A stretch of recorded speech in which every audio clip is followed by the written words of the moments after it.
Have you ever noticed that there are moments in history where all paths seem to converge on a single year?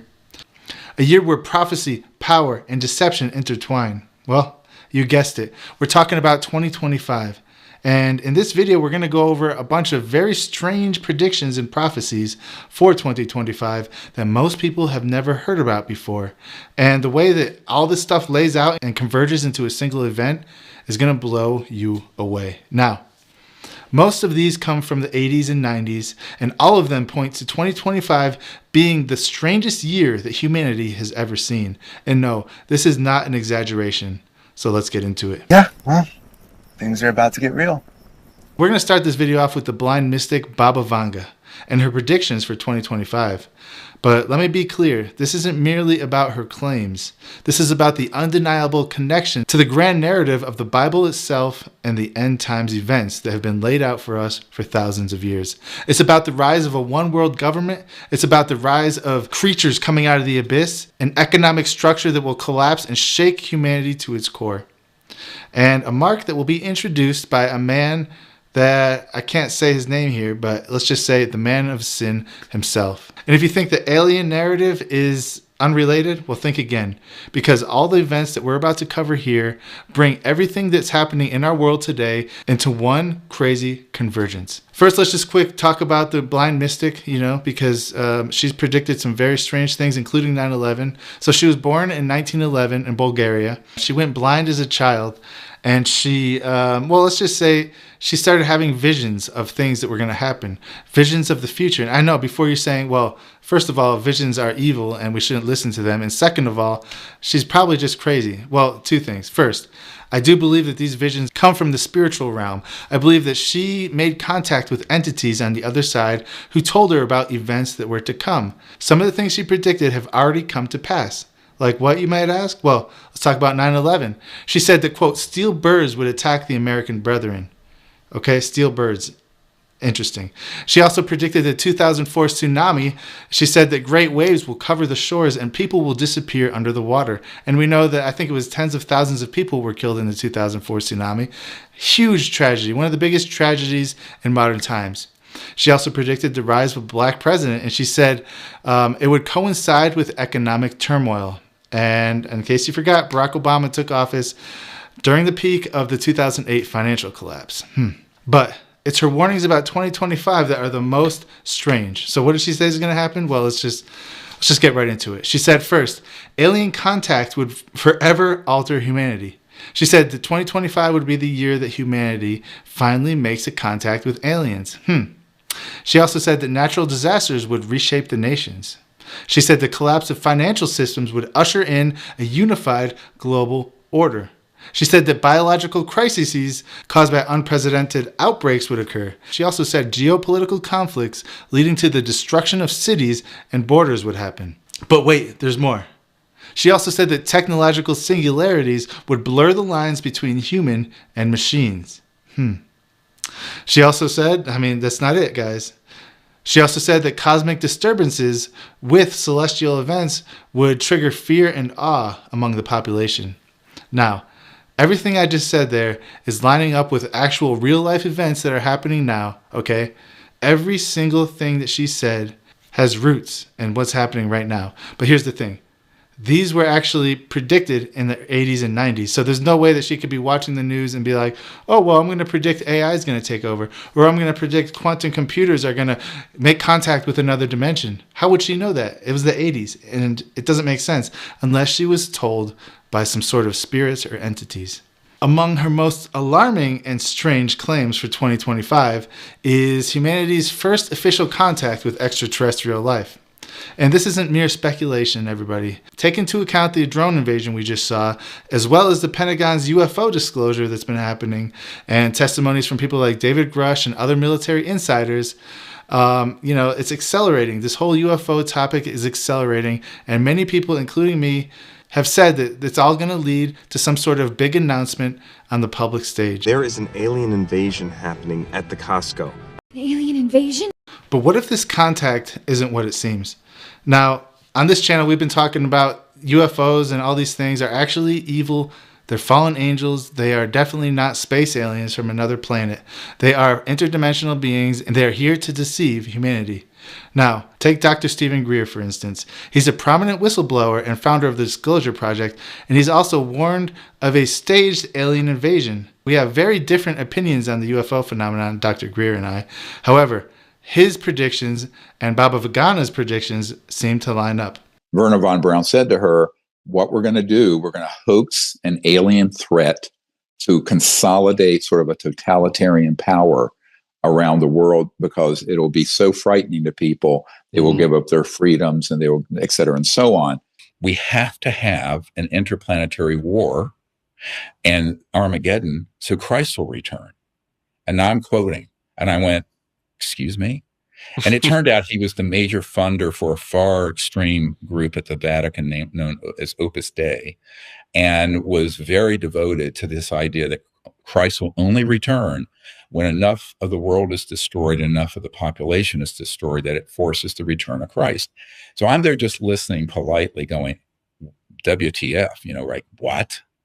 And then I realized that there's a component of this group that are like that. And then there's another component, and this is the chief mentor for Luis Elizondo, that honestly are Satanists who love destruction, love torture. So according to Dr. Greer, he's basically saying Project Bluebeam is about to happen. Powerful global elites plan to manufacture an alien or an extraterrestrial threat in order to unify the planet under a single government. He asserts that the advanced technologies, aka reverse engineered craft, from actual UFOs that were crashed, are actually being deployed in secret to create convincing simulations of alien craft. Now, Dr. Greer emphasizes that this false flag operation will exploit humanity's fears, driving the masses to accept a militarized one world government, or, as we like to call it, the NWO, in exchange for security. Does it make sense? It does, especially when you take into account the other predictions, like Phil Schneider. Remember Phil Schneider? Well, things get a little bit stranger when you take into account his predictions. So he was he was an insider. He worked on top secret military projects in deep underground military bases. He claimed to have direct hostile encounters with non-human entities, aka tall grays. What does he say is going to happen? He said advanced alien technologies, aka fallen angel technology, has been shared with the select powers. Same thing that Dr. Greer was saying, in exchange for resources and population control. Now, everything I just said lines up pretty darn well with biblical prophecy. You see, Revelation 13 describes the man of sins rise to power. He unites the world under a singular rule. How better can you achieve this by presenting extraterrestrials as our saviors, or as some sort of threat, as some sort of invasion that's happening that humanity needs to unite together in order to defeat them, right? By the way, that's exactly what this says too, Project Bluebeam, which we can get into at a different time. But these beings, as described in Genesis 6 and the Book of Enoch, they're not visitors from distant stars, not even close. They are the fallen angels, okay? They are the watchers, the ones who descended on Mount Hermon to corrupt humanity and to create the Nephilim. Think about this. Their return to earth, cloaked as salvation, could be the ultimate deception. The Bible tells us that false Christs and false prophets will arise and perform great signs and wonders, so as even to lead astray, if possible, even the elect. Now think about this, guys. What if we see in UFO disclosures and government hearings and even the mainstream fascination with extraterrestrial life may just be conditioning humanity for this strange event that's been calculated and timed for thousands of years? That's crazy. Okay, I don't know what game this is, but let's move on. Vanga's prophecy of a global financial collapse echoes louder with every passing day. And what's stranger is this. The central bank digital currencies, aka crypto, aka decentralized blockchains, are being rolled out worldwide. Okay? They're promising convenience but delivering control. And that's exactly what the Bible says when it talks about the mark of the beast. You see, these programmable currencies, well, what they're going to do is they're going to restrict every single transaction. The infrastructure for this digital dystopia is already being built. And this economic enslavement is described in the Bible in Revelation 13. It says that nobody can buy or sell unless he has the mark, that is, the name of the beast or the number of its names, which is 666. Okay, that's Revelation. What it's talking about is every single person on Earth will have to have some sort of mark on them, right? Maybe some digital implant in their hand that allows them to buy and sell, because money won't exist anymore. It's going to be all blockchain derived. And if you lose your right to buy and sell, you won't get to participate in humanity anymore. They will kick you out, okay? Now, we're just getting started here, so check this out. Have you heard of the Deagle Report? Well, this is where it gets even crazier. The Deagle Report is infamous for predicting a massive depopulation event by the year 2025. Okay, so originally compiled by an organization with ties to the U.S. Department of Defense, the report forecasts a drastic population change, basically a reduction in all Western nations, with declines as high as 70% in some area. That's exactly what Dr. Stephen Greer is saying is going to happen with this fake alien invasion, is they're going to go ahead and they're going to depopulate the whole world with this technology, and it's going to be terrible. And the Bible's talking about the same thing. And Baba Vanga is talking about the same thing. Phil Snyder's talking about the same thing. But there's even more, okay? So stay with me here, okay?